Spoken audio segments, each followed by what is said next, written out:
Hi there.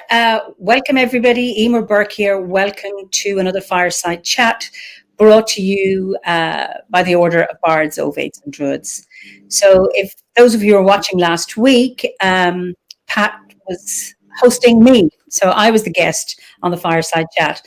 And it was a shorter than normal one. So here we're having a continued chat. So I'd like to welcome Pat, but before I welcome Pat properly, just to let me know where you're from. Hi, Luna. Happy New Year. Melissa. Wonderful. Elvira from Italy. Welcome. So just type in your names and tell me where you're from. Hi, Fatima from Portugal. Ranvig. Happy New Year. I hope I've pronounced that properly. Stefan Makaba. Very good. Happy New Year to you too. Luna. Wonderful. And Gordon from Aberdeenshire. Lovely. And Anya from Cork. Welcome. It's lovely to see you. And Stephanie from Utah. Lovely. And Jane from Canada. And Ellie Rhodes. Somebody from Surrey. Melissa. Lovely. And Rhode Island. Wonderful. Joanna from Canada. Great. Denmark. Lovely. Arizona. Kentucky. Wonderful. So, Pat, welcome back. Hello. And soon, Happy New Year. I wonder how near to the New Year all those people are in the different time zones. How many hours to go? We are ahead of the US and Brazil. And so it's people in Europe are an hour ahead of us. And then actually... You're a much better world traveler than I am. You know this type of stuff much better. Obviously, those down under, as in... Australia's already had it, I think, and this morning, and New Zealand. Happy New Year, Australia. Yeah. So, So it's 1 p.m. here in Utah. Okay. 3 p.m. Joanne, I don't know where you are, Joanne. Utah. Hi from France. Wonderful. Okay. The Scottish Highlands. Great. Switzerland. Oh, lovely. So, it's everywhere. Absolutely. Yes. Right, Mrs. So last week we talked about your life and about what made you a druid, your path to druidry and to chosen chieftainship. But the first question you asked me on one of these things was remembering how we met at Kaimavon. And I was thinking back, and I remember meeting you, like this wee woman in a green dress and with long white hair and a harp as big as yourself. But that day you had a man in tow. You had a very distinguished older gentleman with a beard and a kilt and the most amazingly knobbly knees that still seem to get him up big mountains. Do you want to tell us about that gentleman? That's Howard, my late husband. So less than on his knees. He had housemaid's knee. He was the only man I ever knew had housemaid's knee, and he got it from plumbing his house. From doing all your housework? No, he hadn't before he met me. Before he started wearing a kilt, actually, he plumbed and wired his own house in Scotland. He always felt he should do these things himself, even though he wasn't a plumber or an electrician. He was a doctor. So anyway, he got his housemaid's knee from there. So that that may have accounted for his knobbly knees. They made him look very rugged when he was climbing Dinas Emrys in his kilt. But he seemed like a very quiet fellow. What type of man was he? He was quiet publicly. It's interesting. I'm an introvert, although it doesn't appear that way. And he appeared to be the introvert, but he was the extrovert. He didn't like his own company. So he was very quiet, as in he never felt he was the life and soul to the party. He'd never be front of house, where I'd be there showing off. We're both Leos. And his first wife, Dorothy, used to give out to him for him being so quiet. Why can't you be like a lion? And he said, I'm the lion who's asleep under the tree. And I'm the lion up on the rock saying, look at me, look at me. But on his own, when we were together, he never shut up. He never stopped talking. And I know people who didn't witness that always thought that he never got a word in with me. It was not the case. It was the opposite. He would talk for Ireland and England and Wales and Scotland, because that was where he was all from, all four countries. So, he was quiet, incredibly kind, very gentle. Very, very bright, slow. I'm fast. I speak quickly. When I'm walking, as you know, if you've ever walked with me, Pat, I'm booming. I've never walked with you. I've normally walked half a mile behind you. That's right. Well, you know your place. But anyway, I kiss my fare at you. I couldn't resist that fact you walked out. Uh, But he walked slowly. Everything he did was slow. And you could be fooled into thinking he wasn't particularly bright. He was incredibly bright. He just took everything very, very slowly and incredibly wise. I remember the revelation from that first retreat was the final day when Philip asked him to read his poetry. And it was amazing. Yeah. And it's interesting. He was born in Wales. His mother was Scottish. His father was Irish. And he was brought up in a number of towns in northern England. So he never had a hometown and never actually felt he belonged anywhere. He always felt he was the outsider. And he met his first wife, Dorothy, in Manchester. He did medicine. And then they went to live in Scotland. And even though he has a Scottish name, Campbell, that was from his Irish side. His mother was from Glasgow. They all thought he was English. And then when he came to Ireland, they thought he was Scottish. What I thought was that he seemed absolutely druidical right to his core. But did he just follow along on your coattails into druidry? Or was he essentially a druid? Was he a wee bit magic? Well, he followed me in, but all it did was just open the door to him. He had come from not a religious background, though there were Quakers. He went to a Quaker school, and his father came from Presbyterian national stock in Derry, and but his parents weren't particularly religious. There were Quakers in his family's side in Derry, so he went to a Quaker school, so he was well versed in the Bible. But when he met me, I had come from, say, Roman Catholic background, as you know, which is full of ritual, and I had left all of that, but I was still searching through my agnostic phase, and I joined the order first, and he came with me, but he was it. He lived it. He wasn't the ritual holder. He was the co-holder of the space. So when we had ceremonies, he was the firekeeper. When we would process from the house out to the various temples, I'd be at the front with maybe Coach or Deirdre or whoever, and he was always the last. He was the last person to come in because he closed the circle, and that was always quiet. And that was Howard's role. And the other thing I remember was that in the second year at Caimabon, you arrived without him. I know. Sorry. That's okay. But tell us.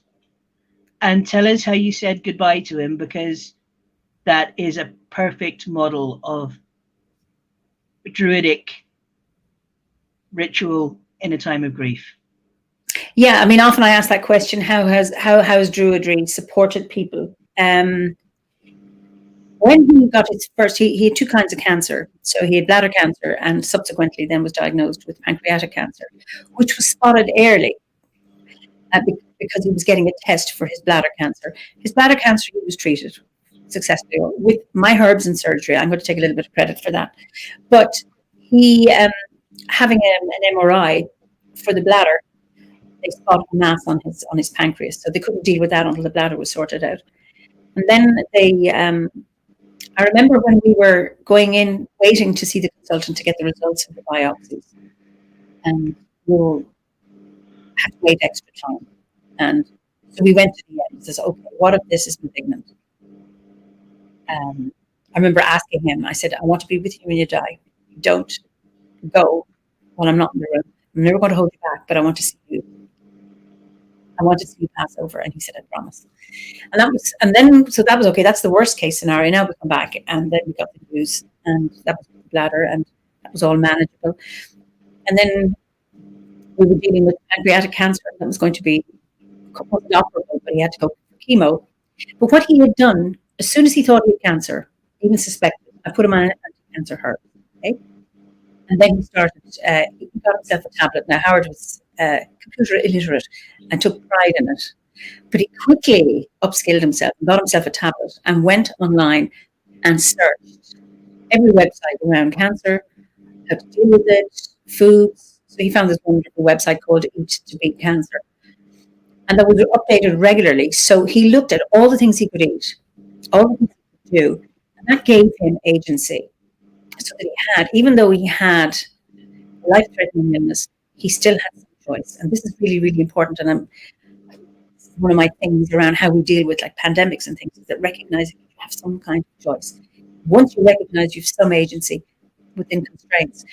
So he did that. So even when he decided to go for chemotherapy, it was very, very aggressive. He sailed through it because he was well and healthy, because he'd been minding himself. He knew his own body, and he was documenting every day his symptoms, what he had taken, what he'd eaten. And compared to the other people in the unit when they were going for chemo, he was really, really well.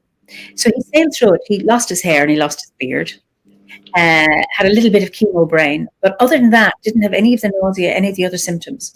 So he had that agency. Anyway, we were doing really well, and although the tumors reduced, then it turned out that it wasn't operable because he developed other complications.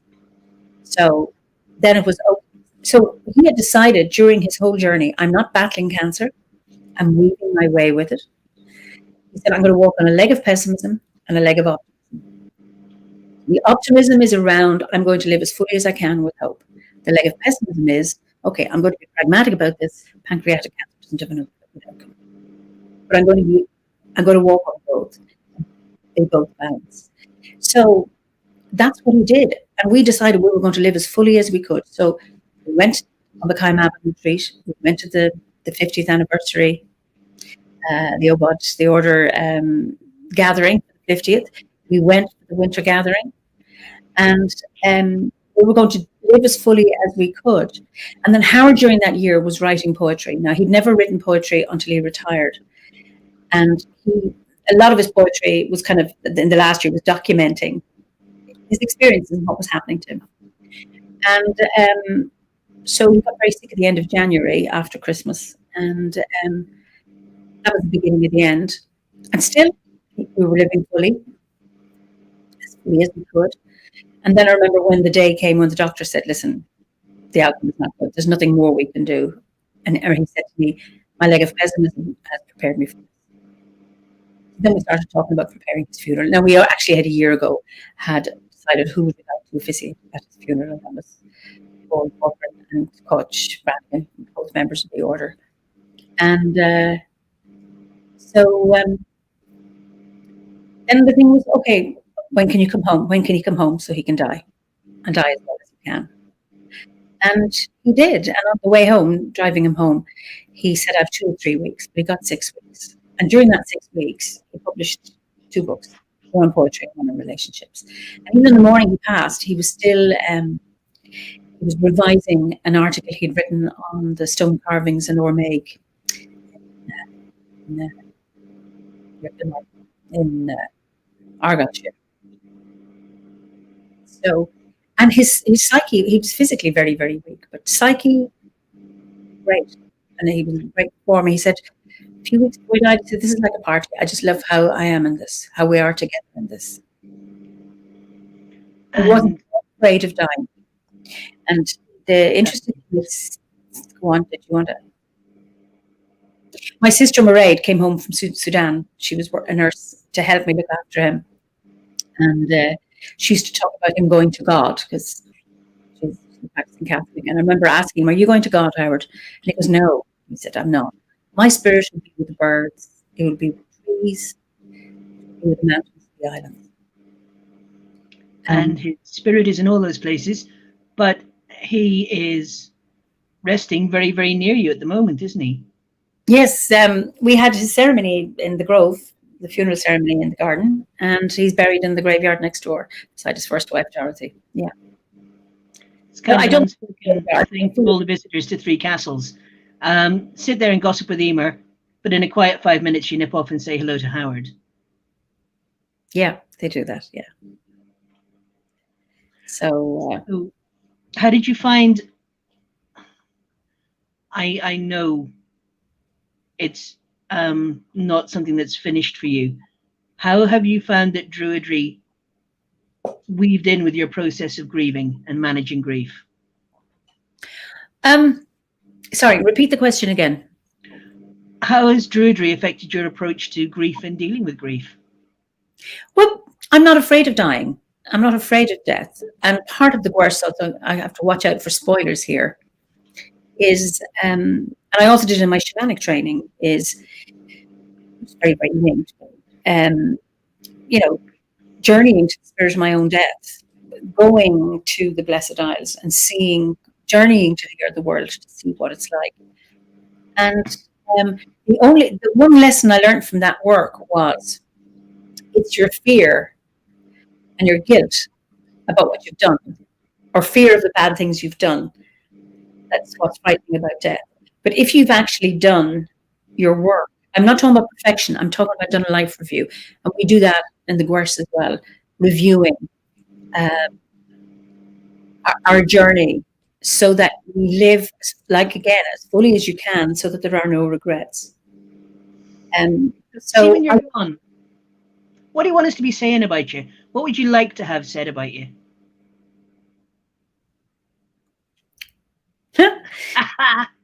That's the exact face Koch did when you asked her the same question. Howard and I used to have this conversation from the earliest days, like what did we want on our, what kind of an epitaph did we want? And his one was that he would be known. And that actually is on his graveyard. It says be known. We discussed the wording. He wanted to be known. And I remember somebody saying to me, he's very hard to get to know, but actually people in the latter part of his life really knew him and appreciated him. His one for me was that I'd be eased. We used to talk about the easing of Eimear. So I actually think that I would, for myself, that would be my own thing that I would like to have by the end of my life, that I would have come to more ease. As in terms of having left 100 books behind and all that, no, I'm not even thinking like that. That I suppose I'm going to nag you to write a book. You know I am. I know that, but I suppose it's my ordinariness is that, that I would go to my friends, that I didn't leave too many. I just left my footprints and didn't do damage. That it would be, it's nothing grandiose. Oh, I see someone says that would be a good book, The Easing of Eimear. Well, but it's that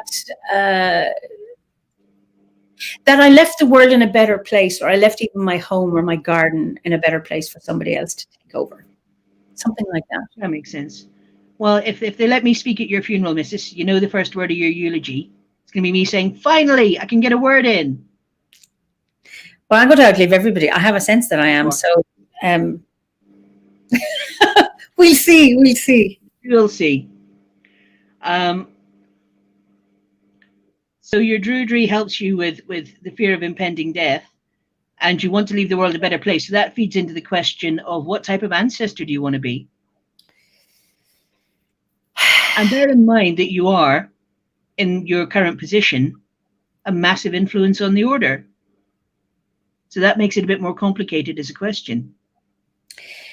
What I would like is to encourage people to be the best version of who they are and the best kind of person that they can be themselves, without dictating how they should be and how they should live their lives. And part of the order is that we don't issue diktats or tell people this is what you should be. You should be a vegan, a vegetarian, or a meat eater, or whatever it is. So that to encourage people to listen to themselves, their own knowing, and to be the best possible person they can be. And to encourage people to enhance their creation, their connection with the environment and the land and the landscape in which they're in, honoring the spirits of the ancestors. And by connecting with your own landscape and your own land and your own, and I mean your landscape as in the people around you, not just the land, but your whole world, is that it leaves a better place. It leaves it in a better state for the future generations to come. That's what I would hope. Pretty good start, especially considering your environment includes your built environment and, as you say, all the people in it. Why do you not want to lay down the law and tell us all we have to get up at 7 a.m. and do an hour's devotions to the land and be vegan and dig gardens and Why not lay down strict laws for us? Because I don't think that works. You know what we tell you? We tell you where to get off, but but I don't think that works. It hasn't worked for me. Anyone telling me I should blah blah blah, pray 3 times a day, or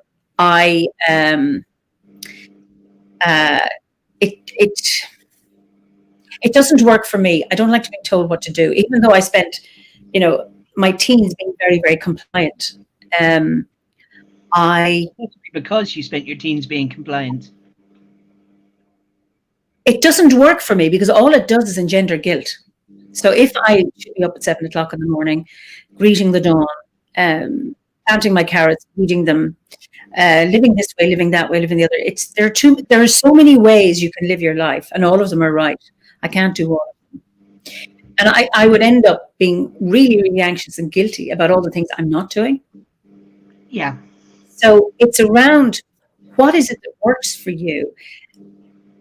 When I was first introduced to meditation, there were people that were meditating for 2 hours a day, and like, I can't do that. I just can't do that. And it's really interesting, how Philip does with the teens with the druid. It's a 10-minute manageable meditation. So doing things that's small and little. And then he found that, people can do that. And then he did the other ones, for the 12 days for the 12-day prep. He had the retreat during the lockdown. And that's longer, about 25 minutes. If you start off small, then that can get bigger. But that's all there has to be. And you don't have to be off on the mountains. Everything is, it's like being able to do what works for you. Otherwise, if you start issuing diktats, people are going to fail. You're setting them up for failure. And the last thing I want is people feeling guilty about not being good enough. I grew up with that. I grew up with guilt. And so many religions make people feel guilty. And druidry, for me, is there's a responsibility. There's around being ethical, but not about guilt. I love it. I love druidry as a guilt-free zone. But you have I'm assuming because you're all spiritual and shit, you must have a daily practice of your own that you follow. Do you follow it in a regimented way? Nothing's regimented about me. I don't even get up in a regimented way. What I do is, like, when I wake up, I actually have a little thing on my phone that I get a gong. That's because I'm really spiritual. To wake me up, as opposed to music or whatever it is, or a ding, ding, ding. But generally, I say prayers of surrendering to the day, releasing kind of negative thought patterns that I might have. I bring in protection. I say the druids, and then I say them in I do the peace prayer in Irish, and I even say the druid's oath in Irish, just for myself and the virtual druids around me, and there's a university. To point out that they're going up on your website very soon as well. Good. Irish versions. And I say the druid's prayer. So and then I do a bit of yoga and stretching, and so when I'm working, I always open space. I light a candle and I call in the 4 directions, and I call in the ancestors and Bridget. So I do that. If I'm ever lighting a candle, it's now. That's what I do. So if it's before a meal or working in the morning, or I come into this room now, that's what I do. So I have a practice. Irish thing. That's what? That's a very Irish thing, regardless of whether you're a pagan or a Catholic or whatever. Everybody's granny lights candles for their exams. Candle lighting is one shared practice that we all have.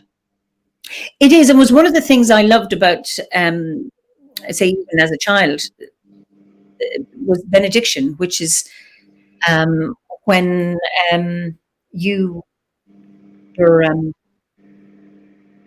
chanting, doing Gregorian chant in a candlelit church with incense, and that I absolutely loved. So I burn incense. I light candles. I don't do Gregorian chant anymore, but I still love it when I hear it. We do our own versions of chanting, and that is beautiful. Yeah. And you make your own incense out of the garden, yeah? I do, yeah. I gather my herbs, and then I have an Ethiopian friend, Salam, who gives me Ethiopian incense. That's the resin, like either frankincense or myrrh benzoin, because in Ethiopia, when they're part of their coffee ceremony, they burn incense. So coffee ceremony. Yes, A cup of coffee is a ritual. Brilliant. Oh, it's a beautiful ritual. They roast it in front of you. Roast the coffee beans, and then they pass them around for everybody to smell. Then they grind them, and then they light the incense, and then they make the coffee in front of you. And and then they might have this what they call cake, but it's bread baked, or they might have popcorn, and that's what you serve with the coffee with sugar and or honey. I'm really jealous now. That beats my cup of instant any day. But hang on, you said you called in the ancestors. So we've talked about this before in a sense that the ancestry of the land is really important to you. But what steps do you take to honor your ancestors, and what is the importance of your ancestors in your practice? Greeting them, honoring them, welcoming them, thanking them, lighting a candle to them, walking the land. But to what extent are your ancestors your family, and who are your ancestors of tradition? Who do you honor for that? Oh my goodness, how many traditions have I been involved in? Well, there's the ancestors of these land, and I suppose the ancestors of any landscape I've actually walked. So I'm aware, because I have a house in Tanzania and I've been there. So it's like, I suppose for me, when you've walked any landscape, you are connecting with ancestors. So I'm mindful of that. So I'm including all of those. I've walked this land. It's not mine. I've walked it. That's all. But I've had some connection with the ancestors and say hi to them. And it's like a rainbow of ancestors. And that makes sense. So I remember being in Scotland and with Howard, and it was near Ormeig actually, and we were coming back on the path, and I saw this huge standing stone, and I went over, and I really had a strong sense of having been there before, a really strong connection with the ancestors, and felt I'm at home.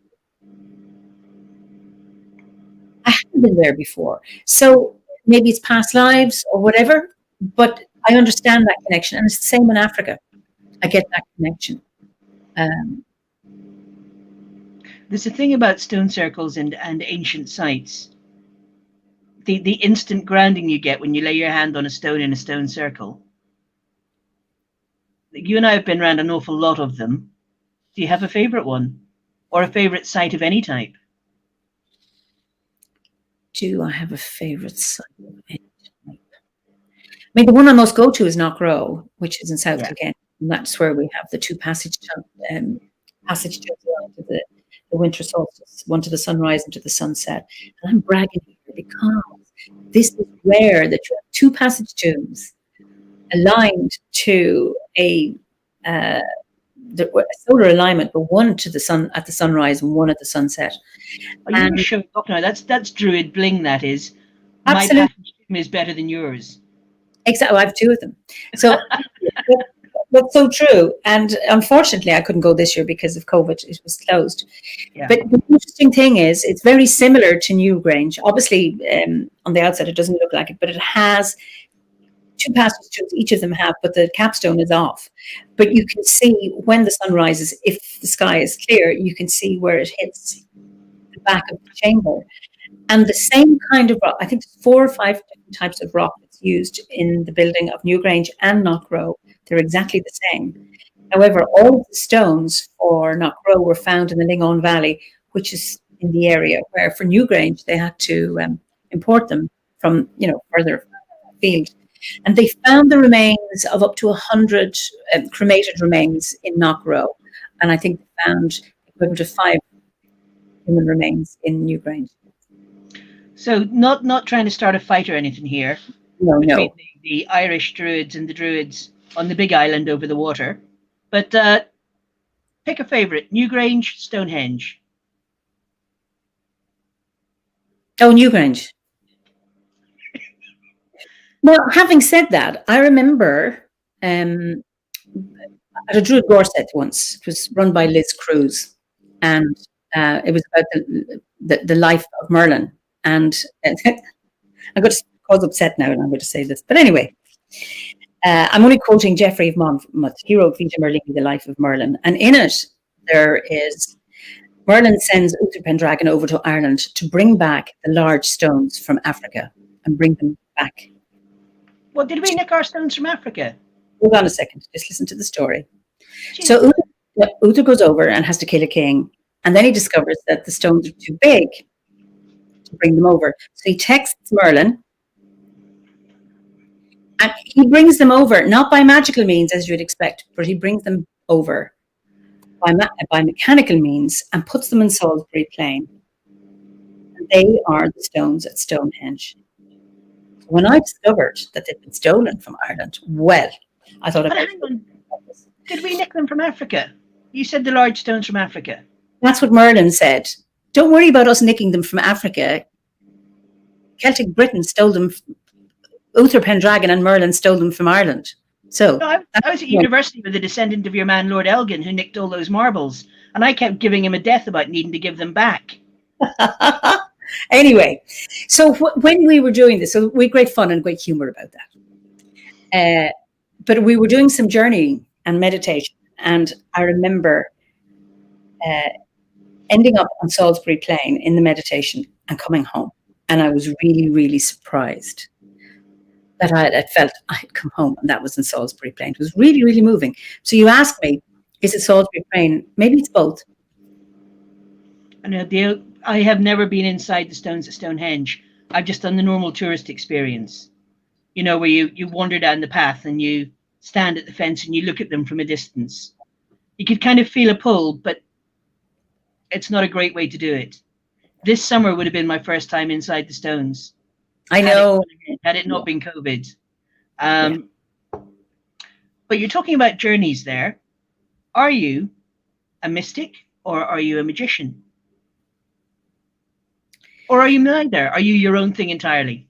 Oh, of course, I'm my own unique entire thing. No, I'm a little bit both. I'm not a high magician. You know, I understand the magic that I've created inadvertently through something, but I'm not a controller, more of a manifester. And I suppose as soon as I say I'm one, no, I'm also the other. So I understand the magic of druidry, and I know it through the Irish language. Druicht is the Irish word for magic and druidry. So in a sense,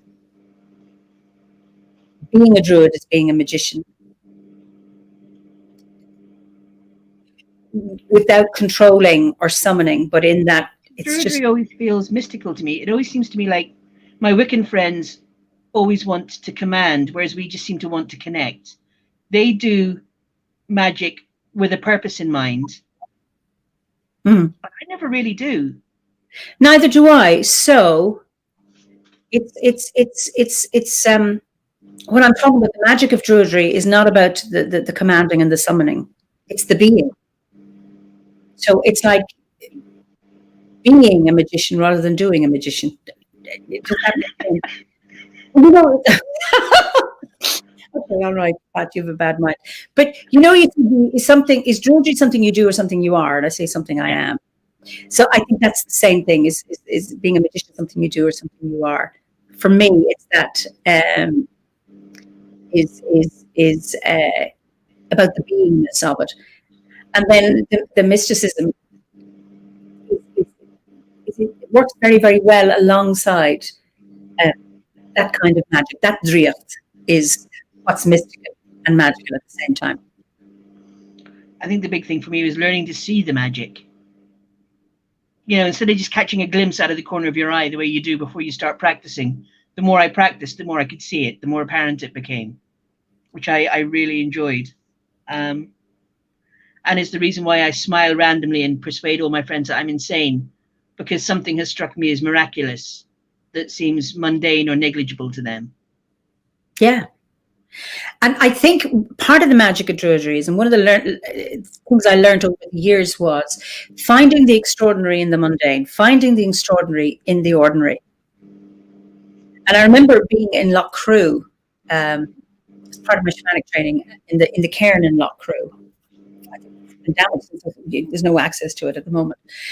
And that is in County Meath, for those who don't know, and it's on Sliabh na Cali, the mountain of the hag of the Cailleach, and it was some amazing carvings within the chambers. Anyway, we were in there and we were to journey down into the earth. So I had my classmates were all, they could see things in Technicolor and all sorts of stuff, and I was fairly dull and sepia. Anyway, I'm in there and all I see is brown, grey, black, and I'm going, I see nothing, I see nothing, nothing. And then it dawns on me, yeah, you're seeing the earth, you're right in there. And that huge sense of reassurance, I thought, that's exactly it. It isn't always about Technicolor. I was right there and I could really, really feel the connection. Because I couldn't see pictures, because I was in the dark in the earth. But it was sensing. And that really, I thought, okay, it's that extraordinary in the mundane and in the ordinary is really, really important. What's that line from Blake? To see eternity in a grain of sand and heaven in a wild flower.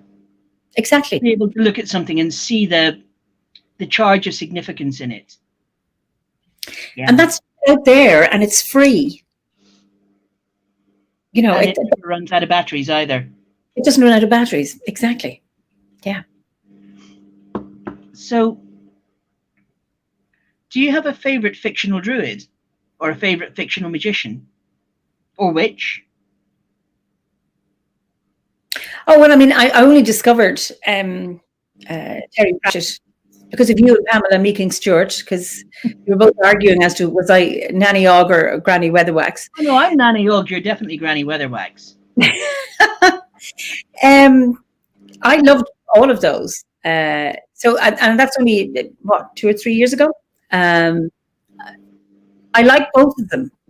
I like both their, I love Granny Weatherwax's wearing her hat on the inside, and sometimes she wears it on the outside.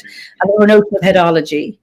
And then I love the lasciviousness and the wildness of Nanny Og, you know, storing things away in her knickers and things like that. I just think that's brilliant. You know, and the refined wisdom of both of them. So they would be my favorite. How about for real reading? And I'm not implying that fiction isn't real, because fiction is a way of telling the truth through lies. But what do you sit down to when you're studying? Oh my goodness, I have piles of books here and dipped into Pulling books. You're kind of pulling books off the shelf and doing a bit and remembering somebody that you read. But who do you go to for serious enlightenment? We want some recommendations.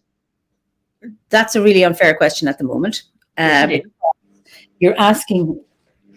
And we're going to take people like Philip and Ronald Hutton as just read. Yeah. Okay. And Penny Billington. Well, absolutely. Yeah. The Matthews, John and Kathleen Matthews.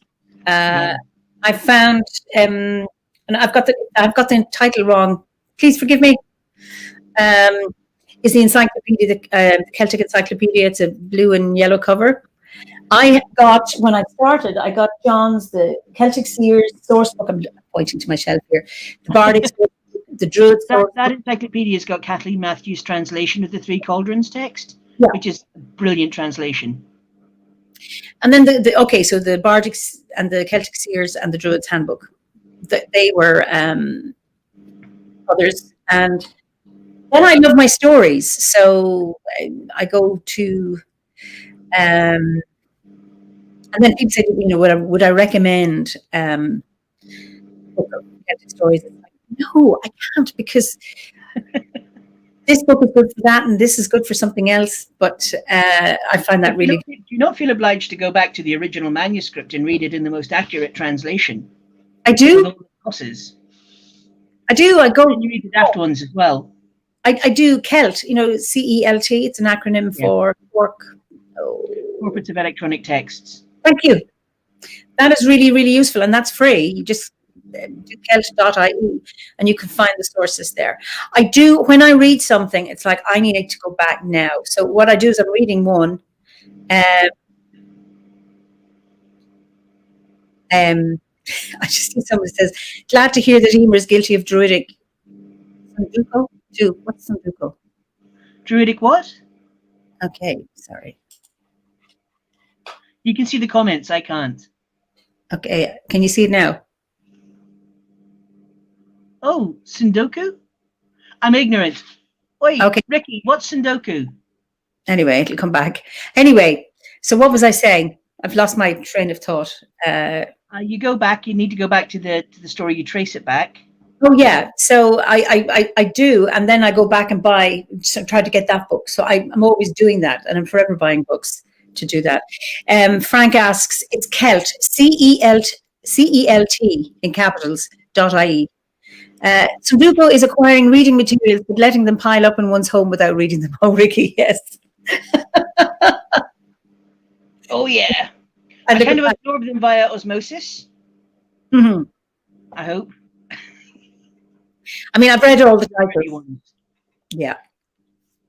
So I'm always hungry, and I like to have lots of books around me. So when I get around to really studying and getting time I have the stuff there to look at and to use them as resources. But here's the thing: in my first year as a druid, I bought loads of books with druidry in the title. But after that, I found that the studies and the thoughts were taking me to places that didn't have druid in the title at all. And I had to learn lots of other things to support my druidic studies. Do you find the same? So what were yours? Archaeology, a lot of history, a lot of ecology, a lot of science that I was completely unaware of and that was above my head. And even down to things like poetry and meter. Stephen Fry did a really good book, The Ode Less Travelled. And for bards, it's fabulous because it's how to write different forms of poetry using correct meter and stuff you don't get taught in school. And it all piles up. I suppose for me was Irish. I went back to the Irish language. And I remember there was in 2012, I think it was 2012, RTE, this is our one of our television stations, had one of these reality things where they were pairing up towns in Ireland and encouraging them to learn Irish or to start using it. And then they filmed. So the film company were coming on the 21st. So, and the local village, Freshford, asked if I would do a summer solstice ceremony as Gaeilge. I've been using a little bit of Irish, but I didn't have that much confidence. Well, it really pushed me into getting my finger out and working on, and I did. And they never showed it actually, and which was a pity anyway. But what that did was it got me using Irish, and because I'm discovering more and more about how Druids would have behaved or been through the Irish language. So that's really, really important. And obviously history as well. Well, I was just reading today that, when we start in the East and we orient ourselves sunwise. Yeah. Okay. So when we say in front of me, coming towards me is coming from the East. Coming from behind me is coming from the west, So you're facing east, and then you go Deishel, which is to the right, towards Deishkart, which is the south. Deish means right, and Ceart means right as well. One is the direction, and one is correct. And then you keep going Deishel, and you come to the west and the north, and back to the east. And so when you're closing, you go Tuhil, closing in, and you're going towards the north, and so on and so forth to get back. So it's even in there that that our use of the directions are always in our ordinary everyday language. I saw that article you put up on your webpage, the review of Monk and McGann's 32 words for field. And that's a wonderful. Expanded it. 32 words for field and 50 words for penis. How the Irish language tells us who we are. Exactly, but very, very few for for female genitalia. But anyway, so I've found there's a lot in the Irish language about druidry that is hidden. You can find it, and history. So there's two other subjects that that are very, very linked. How do you find the order has taken? That's not a fair question, because the order is not a monolith. But the orders are really international, yeah? And some of our folks, they speak 7 languages and English is their 4th or 5th. And you've suddenly dumped Irish on them as well. How are people coping? Are they loving it? Are they a bit daunted? Anyone who's Irish is loving it. So no, I'm Northern Irish. I'm a bit daunted and a bit guilt-ridden because I can't speak it properly. My Irish is terrible. Well, it's there for anybody who wants it. That's all. There's no. It's not good at it. No.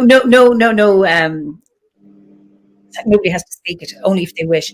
I've been really touched and moved by people's enthusiasm for it. Those I suppose, for whom language acquisition is easy, who are interested, are very, very encouraging, and I go with that. And then for those people don't like it, that's fine. They don't have to. Do they enjoy hearing it? I think they do. People comment. I liked the Irish. So when we did, and there's Ali saying, "I'm feeling a bit guilty that I veer towards Scottish Gaelic." That's fine, Ali. It's whatever. It's whatever calls people. When I hear the Welsh spoken, it's pure magic. So for me, people comment when I use it in ceremonies that they really, really like it. So there's something about the Celtic languages, be it Welsh, Gaelic, Irish. I know there's Cornish is coming back. Manx is very. I would love to meet a Cornish speaker. I don't know any Cornish speakers. We have a few in the order who speak a little bit of Cornish, which is great. So, if you run across one, could they do a recording of the Druid's Prayer? Yeah, I can ask. We've got the Druid's Prayer we've even got it in Gammon. Owen recorded it in Gammon, the language of the travellers, for us. Yeah.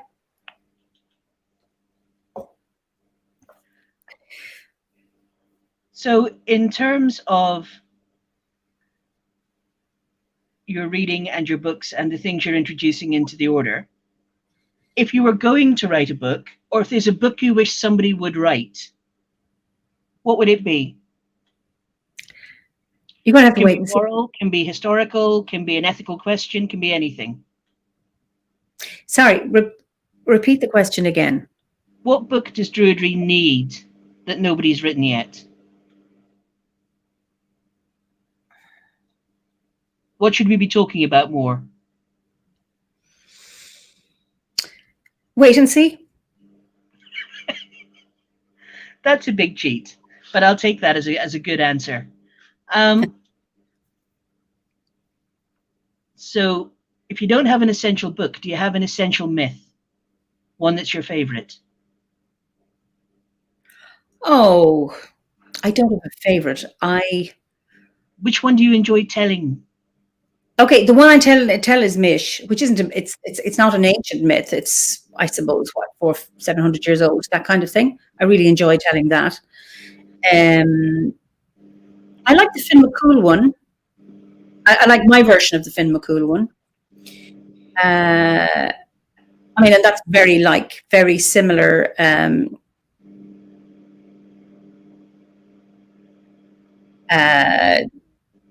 Very similar to the Gwion Bach or the Taliesin story. It's around, how he acquires the Imas. So I think let's just in case anyone's not sure. Sorry. Tell us in what way it's similar in case anyone's not familiar with it. Well, Finn McCool is with I won't go into the story because it's too long, but he's on the banks of the River Boyne, learning with the druid Finacus, which means white wisdom. He's a white-haired man who's very wise. It's been prophesied that a white-haired person will catch a salmon and in the River Boyne. And one day, Boann encourages the salmon to come down from Connla's well down up the Boyne, and it's caught. And so Finnegas he's been waiting 7 years to catch this fish. He catches it, he's thrilled, he gives it to Demna, this young boy who's his protege or his apprentice. And he says, cook this, but whatever you do, don't eat of it. And the boy says, fine. So he has it on the spit. And just as it's almost ready, a little blister comes on the skin of the salmon, and he puts down his thumb to burst the blister, and it burns him, and he goes, ah! And then he takes the fish, he brings it over to Finnegas, who sees immediately this boy has changed. And he said, did you eat of the fish? And he said, no, but I did burst the blister with my thumb, and I burnt my thumb, and I put it in my mouth. And he said, you are the fair-haired one. This was never meant for me. So that's where it varies, that, you know, Peregrine gets really annoyed at Ian Bach for taking the Awen from her son. He said, this was meant for you. So they talk about three gifts. There's the Imas Verusni, this inspiration that illumines. There's the Chenam Loida, and then there's the extempore incantation. Gone. But he also had a fourth gift that he. There's the one Queen Maeve. Okay, I guess that's a good on just Jane mentioned the story of Queen Maeve. But the fourth one is that he could heal anybody from well water. So anyone, if he could gather water, he could heal them. Not that he always did in time. No, the sad story, he didn't with Dermot O'Keefe, yeah. He could have, but he didn't. Anyway, or did it too late. What interests me about storytellers, you're meticulous. You'll go back to the ancient original manuscripts and the various iterations of the story, and you'll track everything down. Then you'll wander around, it rattles around inside you, but when you tell it, you're telling your own version. So you don't sort of treat the old texts as if they're the Bible? No. As if you have to treat them like Holy Writ? No, I don't, because they're written for their time, heavily biased, and there's a life to storytelling that they're not, you know, frozen in time or cast in stone. That they have to be, if a story is worth telling, it has to be relevant to the audience in question and to the times in which we live. So I keep, I like to stay loyal to the structure, not to the facts or the characters in it, but then bring it and make it more relevant to today. So a lot of them are very patriarchal, which I have a huge issue with. So I like to take a more feminist or more woman-friendly approach, because so many of the stories, given, say, written by Christian monks, like the Cailleach, bless her, you know, gets a bad press, and she's killed off in so many of the stories. So that's, or, you know, the story of Shannon, who gives her name to the River Shannon. So she was drowned as a punishment. Boann drowned as a punishment, when in fact, actually, there's one of the stories, and I haven't got all of the details, but one version of the Shannon story is that she was a very gifted, very bright, very woman. She was looking for Imas. So she went to that well up, we say, at the Shannon Pot, and which is the source of the Shannon, and it flowed up. She wasn't punished. She went flowing with it. So I like that. So it's just revisiting and looking at these stories through a different lens, and it's still respectful and to the stories, but everybody has their own version. As in, you know, if you were to describe an event that you and I were at, we have different. It resonates with us in a different way. We may say, yes, these are the facts, but this is what I experienced and what I felt. And then I just find it very liberating that ancient manuscripts aren't treated like Holy Writ, and that you do rewrite them. It's like Owen says, that when you write down a story, you do something both marvelous and beastly. You preserve it forever, which is marvelous, but you imprison it in one form, which is less magical. I've been writing my stories, and then as soon as I do, and then I go and tell it, and then, oh, there's another bit. I need to put that back into, I need to add that into the written piece. I'm constantly revising, because I never tell the same story twice. It's not because storytelling's an oral art, and you never know what you're going to say till you hear yourself say it. Exactly. Yeah. And the Eimear you, something comes to you, and then that feeds it, and then you speak it. So you may have spotted my subtle segue here, which was ever so cunning, into my next question, which was, tell us one time that you've experienced the Imas or the Awen, or many times. If it looks like my arm is moving, it's because my dog is here resting his head on my knee. So he's getting an ear rub. Well, I remember doing the Imas Forusni exercise with a rock on my belly in the dark. Start from scratch and explain it to me as if I'm the postman. Not that the postman is necessarily ignorant. Okay.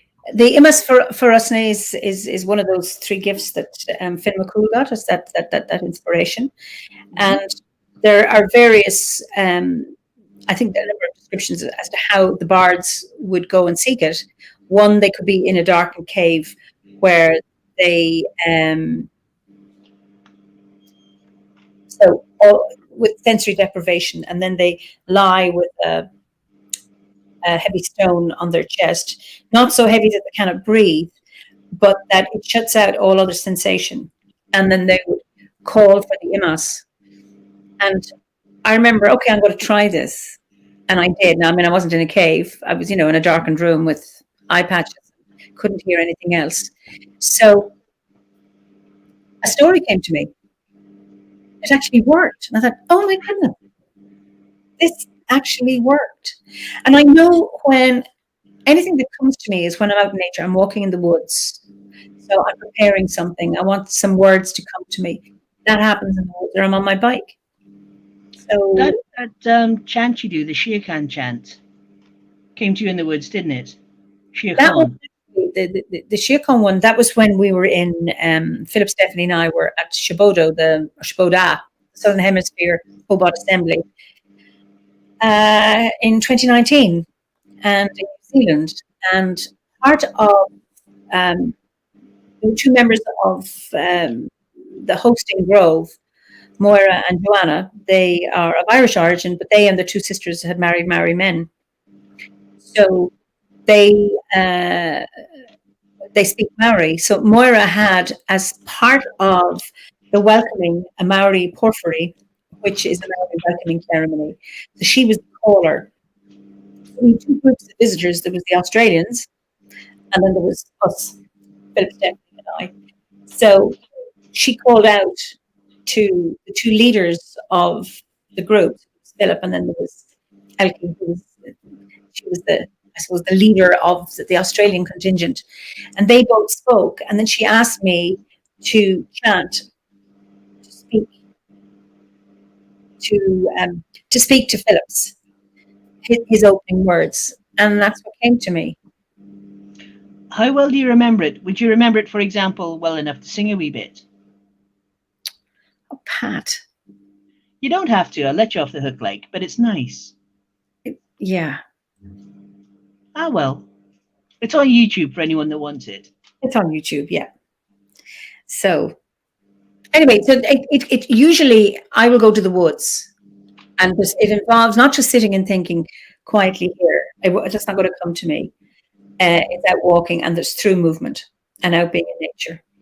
So, and that's what I tell myself the stories. If I need to tell a story, I was preparing for that.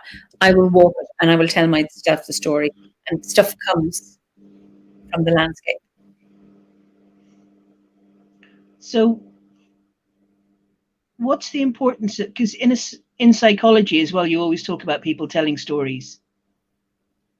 What's the importance of stories? Surely they're not true. Surely we should be concentrating on climate facts and figures. I think that somebody made a comment earlier on around something about stories help to get to the truth of things. I can't find it there. Just let me see. I thought that was interesting. Wait a second. Sorry about this. Oh, you're grand. It's just all this wasting time on ancient fairy tales when we should Fiction, be working on our carbon footprint. fiction is a way of telling the truth through lies. What a great way of saying it. I write stories. I had to write it down in my notebook. Did you say that fiction is a great way of telling the truth through I lies? can't remember who said it. It's authors use lies to tell the truth. Politicians use the truth to tell lies. Ah, okay. But I think there's a magic in story. There's a truth in story that it's not. I think there's truth in all stories when you have a purpose to tell a story. And I think it's much easier to access information and knowledge and understanding through story, like a parable. Whereas if you're telling people what to do, so you ask, should we not be out there looking after the landscape instead of telling stories? But we can discover our landscape and the love of nature through stories. That story, I hear I'm talking about another story about the hazelnut. And I think it's all on Tea with the Does everyone? Oh, you've told it on Tea with the Druid. Yeah. Where, the boys come and they find a grove, they inadvertently open a cola braca, a gateway into the other world, and they see these wonderful hazels that are big, juicy fruits. And they take them without asking for permission, and they stuff their faces, and the she are very annoyed, and they have to go and return them. And then the she then decides to protect the hazels by making them smaller and putting a hard shell around them, so that you have to crack the kernel to get a bit of wisdom. But there's a story around gratitude, around not making assumptions, about somebody says sacred stories connect us all. Story is learning on at least two levels, the heart and the mind at once. And I think that's what it is. It actually calls you and moves you. It hits you in here and not just up here. And when you can bring those two, the mind and heart together, it brings you into action, to right action. So I think they're really, really important. And I don't think there's any culture that doesn't have a story, that doesn't have storytelling. Kushla, no. Go on. Sorry. Dog. I have never been to one of the big mad druidic gatherings. I've been on retreat with druids, but never to a summer or winter gathering. I would love to hear all the languages of all the lands and all the stories and all the myths, which is a lot to ask. But you're giving a lot of Irish stuff. Are people telling you the stories of their lands in return? Not at gatherings. I mean, like if I go to a summer or winter gathering, I don't tell stories. It's too big. Oh, it doesn't work that way? Oh, shame. I mean, are you talking about if we go to New Zealand? Yeah, there are. Is that? I don't understand what you mean. Are you talking about the summer and winter gatherings, the big gatherings, or are you talking about? Oh, just in general. I was kind of hoping that the more stories you told, the more people would step up to tell their stories in return. And it would be one big storytelling OBOD festival, either online or when we got together. Somebody says, me too, Pat. I would love that. Maybe that's something we can do, is around telling stories. I think that's a nice idea. It hasn't happened yet. Because usually if there's at a gathering, if there's a smaller Eisteddfod, it's people are singing to, it's not just storytelling, it's a mixture. But I think a storytelling Eisteddfod night court would be lovely. I think it'd be amazing, especially if we could get some Welsh people to tell the Mabinogion in easily digestible chunks. Because every time I try and read it, I get a bit lost. Yes.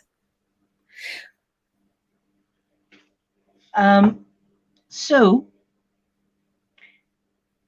are you feeling tuneful tonight? I'm not going to ambush you with a request for anything specific. Okay. I mean, if the sound is okay, but I want feedback. If the sound isn't good, I'm going to stop. I don't want to put people through torture. I'm also a bit nervous because this is my first. Well, if nothing else, tell people the story of your harp.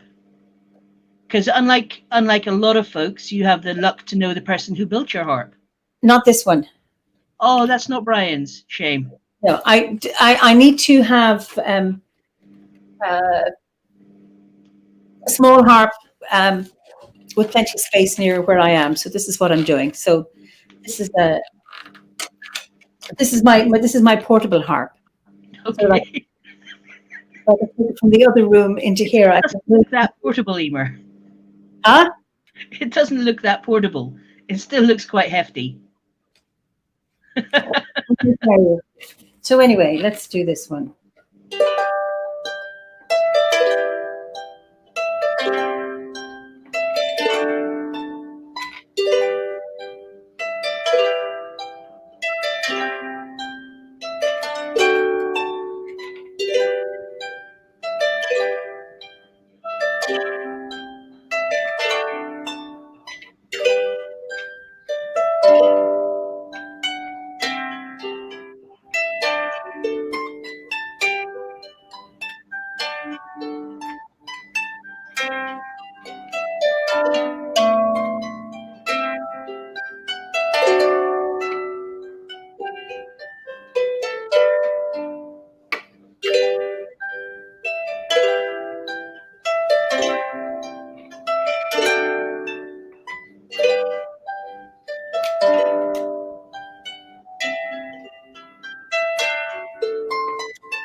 That was lovely.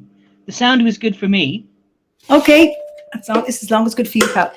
That was the Fairy Queen By Carolyn. Sherlock O'Carolyn. Yeah. So, do you want to explain a bit about Sherlock O'Carolyn?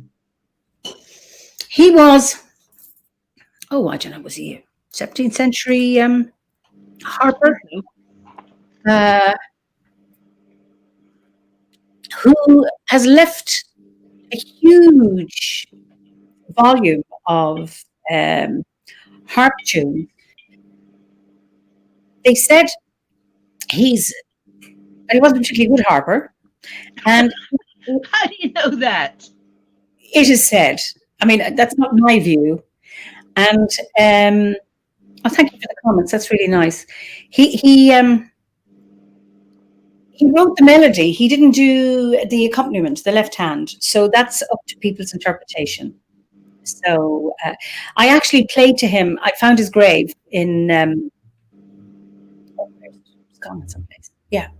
So, and he didn't turn. So he stayed quiet. So obviously my playing was okay. That's a thing you have to do whenever you're up here next. You have to go and find Louis MacNeice and read him one of our poems, because he's buried a few miles away from here.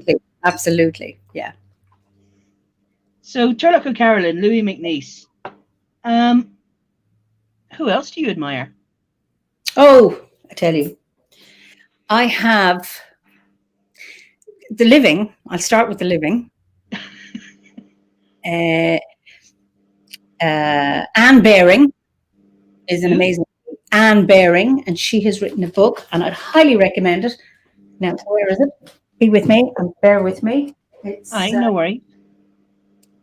I recommended this recently.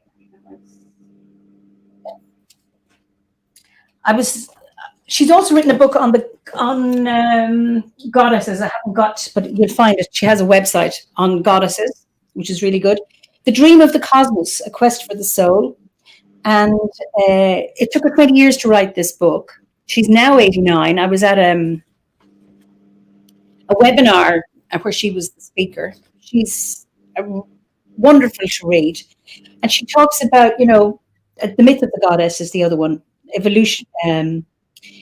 She instead of criticizing people for doing bad things, she talks about people being asleep and not being conscious, which I find is a very compassionate way of looking at people who are not caring for the environment in the way they could.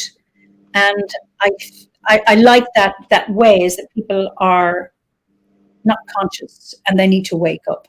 And so she's somebody I admire. Joanna Macy, she's another book, Coming Back to Ourselves. And she talks about, the crisis that's hitting the world now as a result, I suppose, of the Industrial Revolution, and how we can address that. She talks about, the hopelessness and the apatheia that hits people through their sense of powerlessness. And it's about looking to the ancient traditions, scientific. It's not about getting rid of science and the innovations, but actually looking at how we can change things, our technological ways to be more environmentally friendly, looking to the old teachings, being really connected with nature. So she's somebody else I admire, and well worth reading. And in her book, it's she has a series of exercises that you can do. I use them when I'm teaching, around listening, around listening to all perspectives, the perspective of somebody who doesn't agree with you. And that's a really, really important one, to actually stand in the shoes of somebody who has a view that is the complete opposite to you. Don't engage in that, and to have some kind of, not agreement, but some empathic understanding for it. Looking at the perspective of non-humans who are affected by issues today, or the perspective of future generations, and that takes you out of that need in your investment to be right. Like, my way is the only way, and I cannot agree with somebody who thinks differently to me, particularly if I don't like it. And it's not about coming to agree with them, but it's about having that. Okay, if I can understand where you're coming from, then we have a greater chance of meeting rather than constantly fighting. That's the thing I always love the idea of. The way some places, like in New Zealand, there's a river that's been given the same rights as a person. Imagine being a lawyer for a river. Imagine a courtroom where the ancestors spoke and your descendants were represented, and the animals spoke and the river was represented. It'd be a fantastic courtroom. And I have a hunch that decisions might be a bit wiser. That's right. She has an exercise where at these meetings where people, so you have all the stakeholders involved. So if you're going to build an interpretive center, or you're going to build a factory, or you're going to, what it is you're going to do. It could be even a nice thing you're going to do. But there's somebody there to speak for everybody, for all the stakeholders. That's the bees, the butterflies, the rabbits, the deer, the hedgehogs, the trees, the plants. So everybody has a voice, so they can all speak. And I just think that is so empowering and so powerful. It would need a very different type of judiciary. You'd need a much more druidical type of judiciary than we currently have. Yes, absolutely. But sorry, you were talking about people you admire. Yeah, Maya Angelou. Yes. Passed away, which was this year or last year she passed away. But I remember reading her her autobiography, I mean, she had some horrendously traumatic experiences as a child. One of the things that jumped out at me, I mean, an amazingly wise woman and so powerful and so strong. And she said that she made a success for her life, not in spite of her traumatic experiences, but because of them. So for her, she was not a victim. That and I think this is one of my concerns at the moment, that a lot of people are stuck in victimhood at the moment. And I think it's amplified by the pandemic. And you see it played out on social media, that people are stuck. And where she had that, or tapped in to some source of resilience within herself and made a decision, I'm going to come out of this because of it. And Viktor Frankl talks about that. Here's another person. In his book, Man's Search for Meaning, and it's about his experiences in the concentration camp in the Second World War. And he survived, and he was a psychiatrist. He developed logotherapy, and logo is the Greek word for meaning. And he talked about, if you have meaning from your life, it can help you survive. But he describes where, as a prisoner in the concentration camp, the prisoners are being marched from one part of the camp to the other. So remember, he's thin, exhausted, emaciated, starving, weak, and he trips and he falls. The soldiers go to beat him. And he's thinking very, very quickly, okay, if I stay down, they'll beat me and I'll die very, very quickly and it'll be over. I might be at peace. Or I can choose to get up. And he visualized himself standing on a podium to a large group of people talking about his experiences. So he got up. Now, in that moment, he exercised choice. He had some meaning in his life. And no matter how constrained we are, if we can recognize that we have choice, that can really, really help us. I was teaching in Tanzania. Well, I taught there for 20 years, every year for 20 years, but I was working with a group of UN volunteers. And there was one guy from South Sudan. I can still remember him. I can't remember his name, but he had very bright eyes. And he was telling us that he had been in solitary confinement for a year. He was there as a political prisoner. He was sent in for a month, and then he was kept in a box. He couldn't stand up in the dark. And that was his toilet, and then they would throw food into him. This guy was not damaged. So I could have gone, oh my God, you poor thing, you poor victim, blah, blah, blah. You must have been really damaged and traumatized by that. I didn't. It was like, how did you survive? Because that's what interests me in people, is their resilience. What is it that helps you come through this? So I asked him, and he said they had taken everything, absolutely everything.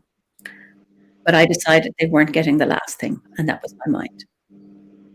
So even in that, when he had nothing, he still had a choice. And I think when we can recognize that we have a choice, like in this pandemic, I had a choice, and Howard had a choice when he got his cancer diagnosed. We were going to live as fully as we could for as long as we could, knowing that we couldn't change the outcome, but we were going to do the best we could. That has sustained me since then, sustained me in my grief, that I've been able to do that. So when you can exercise a choice, and so I think that's really, really important for the times we live in, to tap into our own resilience, that how I react to this in this moment. So now we're going into a serious lockdown tomorrow for between 4 and 6 weeks. Our numbers have shot up, even though we were doing really, really well. I'm not going to fight this. I'm going to go with it. It's like, okay, I can still choose in the moment. I'm here on New Year's Eve, my first New Year's Eve on my own ever, except you're with me and all the people who are watching, which is lovely. It's like, just go with it. I still have choices about how I think, not how I feel, but I can make choices about how I think about something or what I can do. And I think that's really, really important. So there are I think times like this, when you've had genuine hard times, it gives you a perspective as well to carry you through. That's right. There's a guy I knew at university, and he was at Ruskin, the trade union college. And as a trade unionist in Chile, he had been tortured by Pinochet, or Pinochet's henchmen. And actually the marks of it were just carved into his body, down his back and his buttocks and everywhere all over him. And there was a lot of trauma there. but he was the most fantastic man, and nothing shook him, because he knew just how far life could take him, and he would be intact. So the smaller shit, that didn't bother him at all. And he tackled every day with a sheer joy, because wherever he was not in that dark place he had been. Every day was a relief and a gift to him. There's another one I admire is Nelson Mandela. I read his Long Road to Freedom, his autobiography, a good many years ago, but recently I saw the film version of it, and it brought it back to me. I mean, he's an amazing man. He was 27 years in prison and came out with no bitterness. And, you know, he made sacrifices because of his struggle for against apartheid and the freedom for Black people in South Africa. His first marriage broke because he was out there doing the bigger picture, you know. And then he met Winnie, and when he was imprisoned, you know, his son from his first marriage was killed, you know, in a car accident. Grief there. He never saw his little girls growing up. They were very, very young when he was imprisoned. And when he came out, so the whites were recognized in him. This guy was a leader, because obviously it was all the publicity, free Mandela, free Mandela, free Mandela. And then there was the sanctions and all of that. And they knew they had to engage with him. So they did. And because he was a very reasonable person, they were able to do that. And it reminded me in the film, and I can't remember was that in the book, or because sometimes films take a little bit of license, but that they were negotiating with him and they said, we're going to set you free on condition you renounce violence. And he said, no, I'm not going to do that. I'm not making any promises. I'm not a violent person, but because of the situation, that's how we ended up with a bit of violence. But I'm not promising. That is not one of the conditions of my release. I'm not doing that. But they released him anyway. I remember I was living in Lesotho in Southern Africa when he was released. I remember seeing it on television. And then in the film, there's a scene where, he's out and everything's great, but then there's still a militant wing, the Mkhonto way, part of the ANC. We're still very angry and still wanting to fight. And there's a scene in the film where a woman comes up with a note and puts it in his hand, and she says, Madiba, that's his name, his Xhosa name, you have to do something about this. You have to do something about this. And then he shows him sitting, speaking to the nation on television. And he reads out the note, and it's about, we need to fight, we need to fight. There's no point going for peace. And he said, we are not fighting. I am your leader, and I am telling you, we are going the peaceful route. And I thought, so he wouldn't. He said, I'm not going to renounce violence because as a condition of his release, they had to do something. But he said, I'm not going to fight. And he said, look, we're never going to win. We're never going to win. No, I'm not. And then he was elected. You know, he became the president, first Black president of South Africa. Now, I'm sure it's not all, you know, flowers and roses in South Africa. Generations of trauma don't melt away overnight. Nothing's ever that simple, but it could have been so much worse. It could, but look at any of our countries. I mean, look at the biggest democracy of the world, and see where that is. You know, when you look at the US. So I don't think any of us lives in a perfect country where all rights are acknowledged, where there's equity and equality for all. There isn't, unfortunately. But I always admired the fact that he had that. He knew himself what the right thing to do was, and he stood by it, even though his comrades were saying, "No, we need to fight." Or something. There's a story I read the other day, and I don't know, the author swore it was true, maybe it's apocryphal, that he was having dinner in a restaurant surrounded by his bodyguards, and he saw a man sitting over lonely having dinner by himself at another table. And he said to the bodyguards, call him over and make a space at the table. The guy came over and he shook all the way through dinner, and he kept his head down, and he never met Nelson Mandela's eyes. And when he'd finished his meal, he scuttled off. And the bodyguard said, Madiba, that man must be very sick. He shook all the way through dinner. And apparently, Nelson Mandela said, no, he's not sick. He was my jailer when I was in Robben Island. And when they finished questioning me and they put me back in my cell, he would taunt me and humiliate me and urinate on me. And he must have been terribly afraid that we would do the same to him. Wow. Whereas in fact, what they had done was extend a hand. Yeah.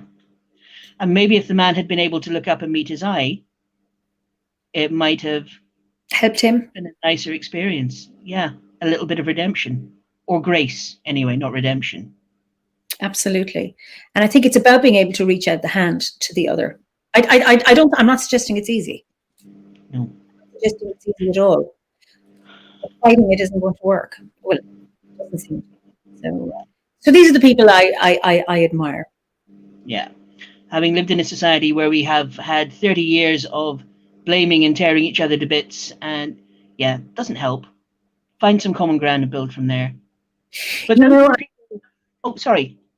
I think, and I mentioned, the battles on social media, which really concerns me, that when people are wounded by an opinion that they don't agree with, either they get they get, instead of just getting irritated, they get enraged, or they get deeply wounded and they're, hurting because they're hearing a view that they don't like. And it doesn't have to be a vicious view. It's just something they don't agree with. And I think that we need to recognize that most of us have the same goal, similar values. Where we differ is our means to achieving those goals. And that's where most conflict happens. We both want freedom, or we both want a good planet, or whatever it is, but we have different ways of doing it. And we end up fighting over the means and losing sight of the fact, actually, we have shared values here. We have shared goals. And I think there's this spark. Those who don't share our goals, those who don't share our goals about an equal, free, prosperous world where everything is cared for, they're the ones with whom we have genuine disagreements, but we're so much more vicious to the people who are closest to us. That's my point. It's that when, we're on the same side, but I just don't see it exactly the same way you do. And therefore there has to be vicious condemnation of that. And that's what concerns me. I can understand the enemy, not the enemy, but somebody who's completely different. But when we lose sight of the fact there's actually far more that unites us, and that cuts across cultures. And I know from my work, I've been working in a cross-cultural, trans-cultural environment, I suppose, for nearly 40 years. And I've seen that and looking at what unites us. There's far more. And I get my students telling their life stories to each other. And it's one of the exercises actually from Joanna Macy's book, and where they're talking about their life. And it amazes me. They say, my God, he comes from that culture, which is completely different to mine, and we've discovered we have so much in common. So the themes around life and living and struggles we have, relationships, all of that are they unite us. That generally people are the same. The cultural difference in many ways are the wrapping, but when it actually comes down to fundamentals, we're the same. That hurt the same way, love, and it's to get through that, because there's so many cultural differences that are difficult and can be really, really challenging. And I find them difficult and challenging. But when you actually come through that, it's actually, there's far more to unite us if we can look at that. That's the Northern Ireland story. We used to be very good at building barricades and fighting battles. It was only when we met in some common ground and worked out from there that the disagreements fell into perspective. So who are your rather more ancient influences? Ancient. Well, not necessarily ancient. Let me think. Oh, I like Rumi, but I can't quote from him at the moment. Or who else? I always find this difficult. Julian of Norwich. Whoa. She really. She was an English woman, and she published her book 600 years ago in English. What was it? Jesus. Yeah, and her famous thing is "All will be well, all shall be well, all shall be well, and all manner of things shall be well." I use that in my talk for the winter solstice ceremony, and really, really profound. And they have snippets of Hildegard of Bingen. Don't ask me to quote anything at the moment because I'm. But I know I read things and I go, yes, and then maybe it's gone, but I know it's gone in. Whatever the resonance has gone into my bones and into the cells of my body, but I can't always recall it. No, that's I'm a walking mass of half remembered quotations, but the thought and the vibration of the thought has stuck. That's exactly. Yeah. So we're stuck now in COVID and we need to be resilient to get through it. What are your plans for when it's gone? Don't be ashamed to fantasize. Where do you want to go? What do you want to do? Who do you want to meet? What would you like to happen? It's something very simple, is to be able to ring up a friend and say, can we meet for lunch? Something really ordinary, and hug, and not be wondering, are we allowed this? Is this too much? Who was I with? All of that kind of thing, to be able to, and maybe it'll never happen, but to be able to meet and gather and have people to the house without having to keep distance or worry about masks and sanitization and all this kind of stuff. I'm not actually able to plan. This is really interesting. 20 years ago for New Year's Eve, we built a labyrinth, Howard and I, and we used to have dinner parties for about 20 people. This was friends of ours with kids who couldn't get, because we couldn't get a babysitter. So this is what we did. And we wanted to mark the millennium because do you remember all the fuss about the Y2K and everything was going to the last time the world ended. Yeah. But anyway, so we built a labyrinth. We were wondering what we were going to do, and I was surfing on, this is not on the web, I was surfing on TV. And there was a documentary on BBC about turf labyrinths. And I said, that's what we're doing. We're going to build a labyrinth, not knowing anything about them. Then I went on, there was no Google in those days. I don't know how I found it, but anyway, I don't think Google was there. Forgive me, Google, if you will. The Google. The Google, yeah. Now I use Ecosia. So that's my search engine now, because they plant trees. Anyway, we built a labyrinth. We had it's 26 feet in diameter, because that was the only space we had in our garden. It's the only formal part of the garden. The rest of it is quite wild. So the idea is that our guests, in addition to drinking champagne and saying Happy New Year, that they would walk into the labyrinth, meditating and reflecting on what it was they were leaving behind in the 20th century, go into the middle, pause and think again, and then to reflect as they were coming out, what they were going into, where they were headed, or where they would like to head to into the 21st century. So, and that was a really profound exercise and meditation for people to do at a dinner party, you know.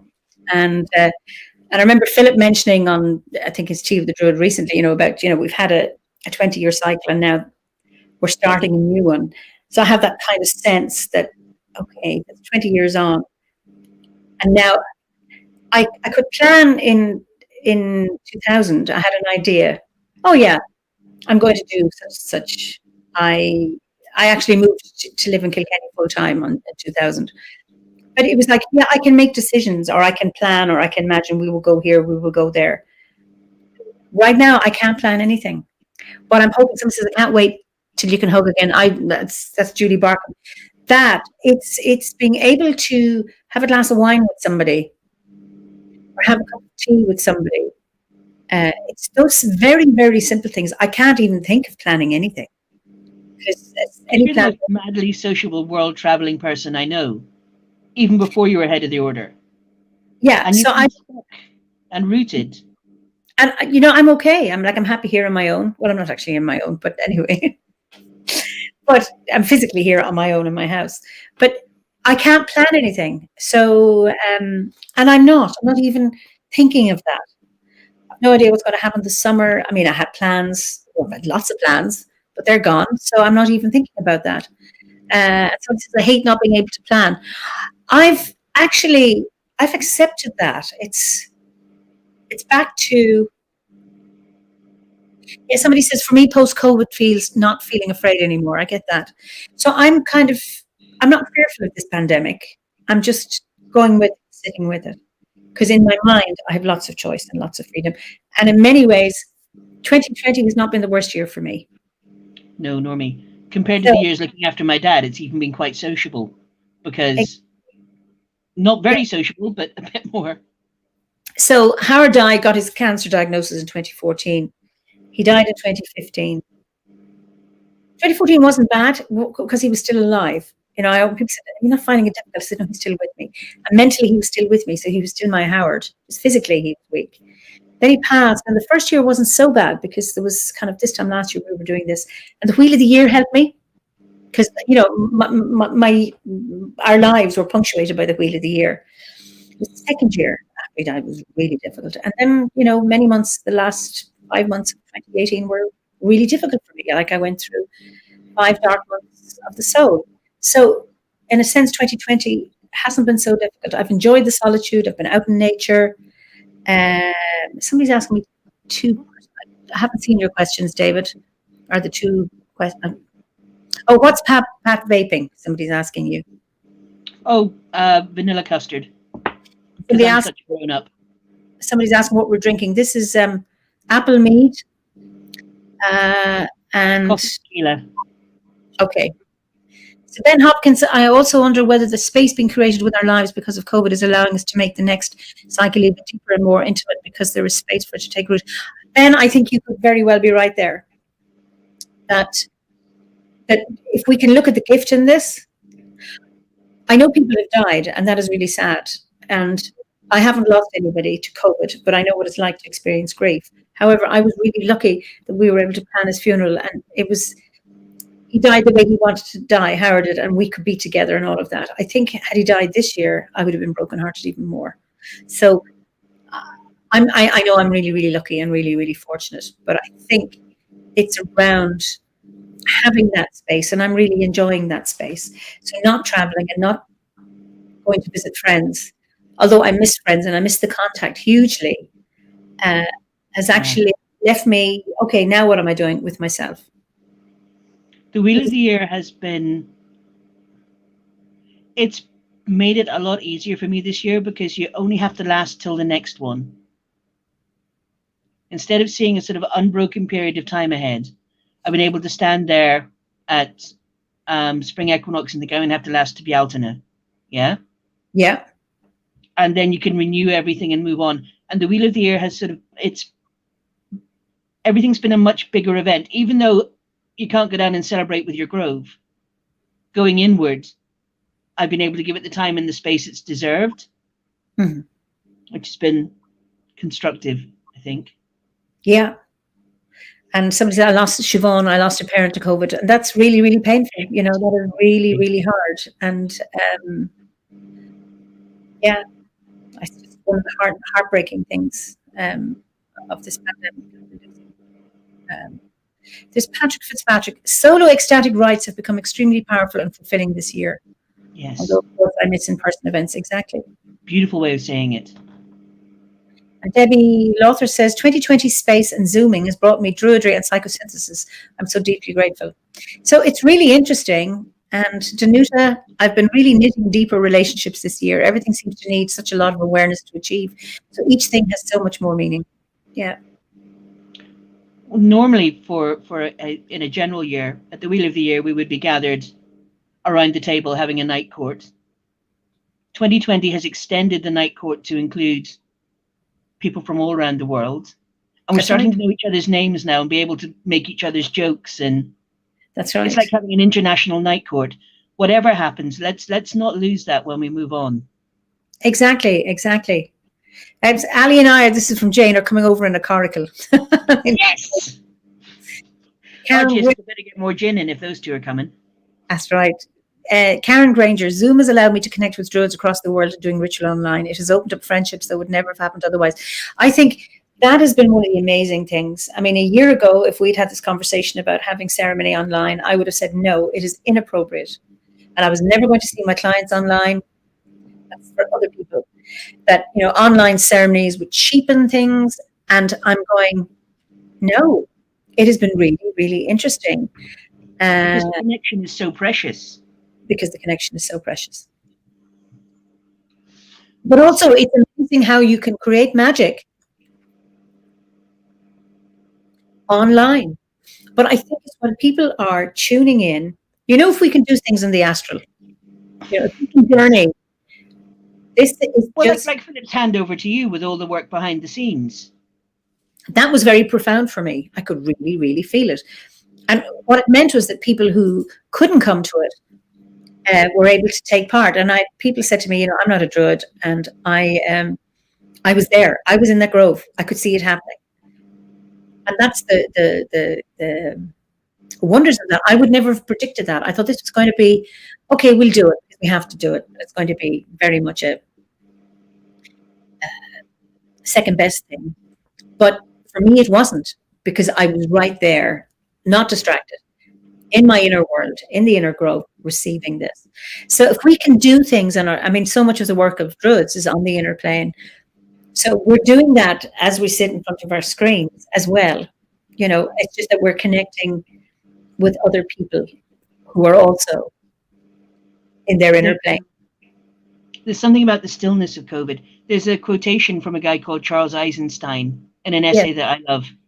And he says that there's a sacred destination where every act is a ceremony and every word is a prayer and every walk is a pilgrimage and every place is a shrine.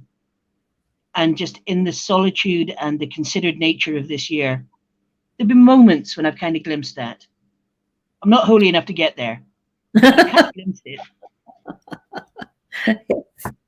I just see go ahead. Jamie Morgan has said something.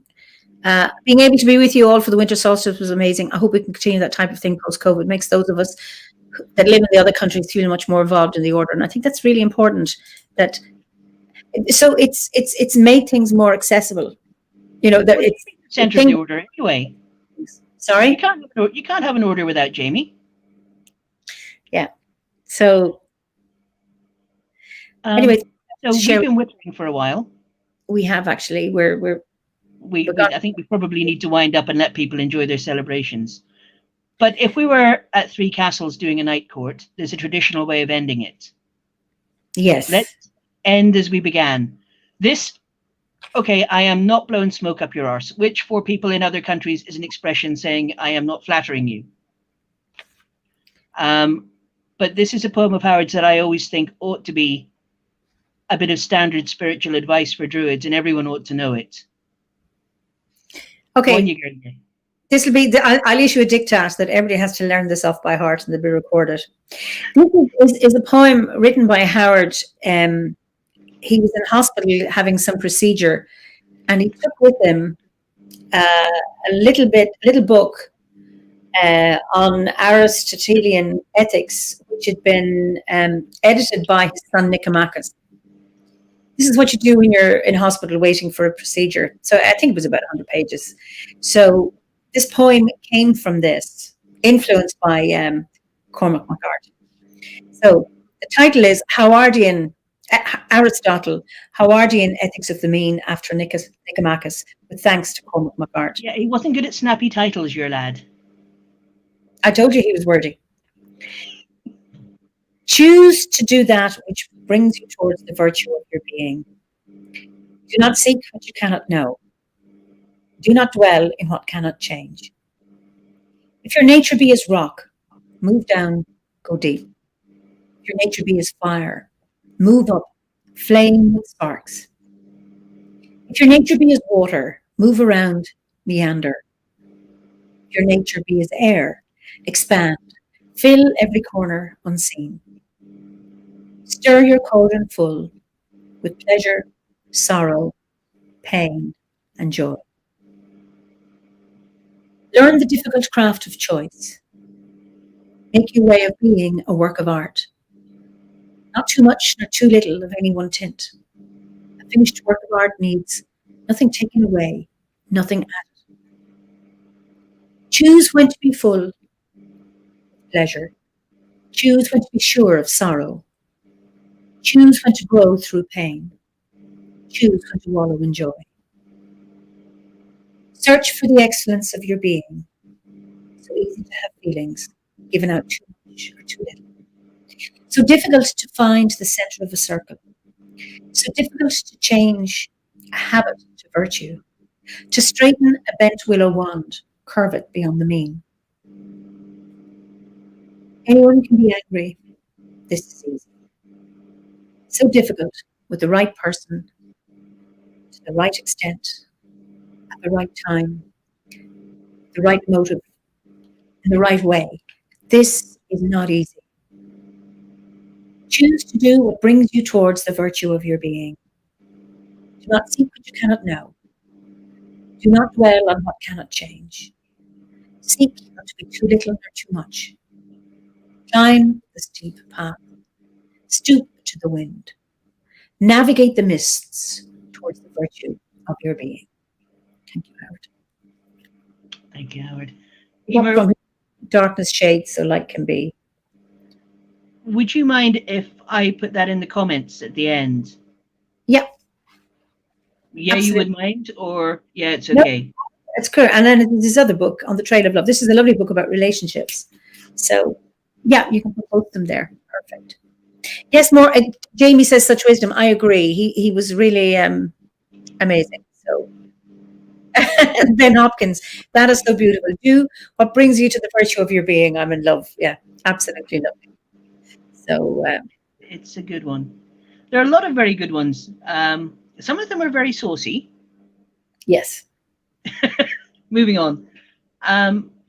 Should we drink to Howard and drink to the new year and let everybody get on with their party?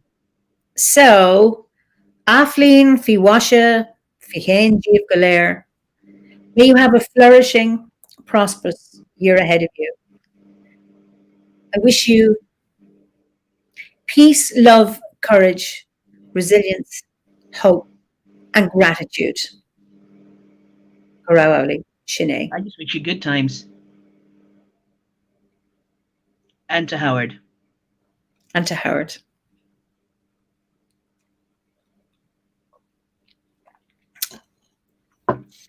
So I just want to thank you all for your wonderful blessings, your comments. It's so lovely. Like I said, this is my first time alone, and I'm not actually, because it's just lovely to see people commenting and sharing their own wisdom. And I look forward to seeing you next Thursday with another mystery guest, a member of the Order of Bards, Obates and Druids. So until then, have a wonderful new year, the best you can have, however you celebrate it. And see you all next week. So, Slán go fóill. Slán go fóill. Happy New Year.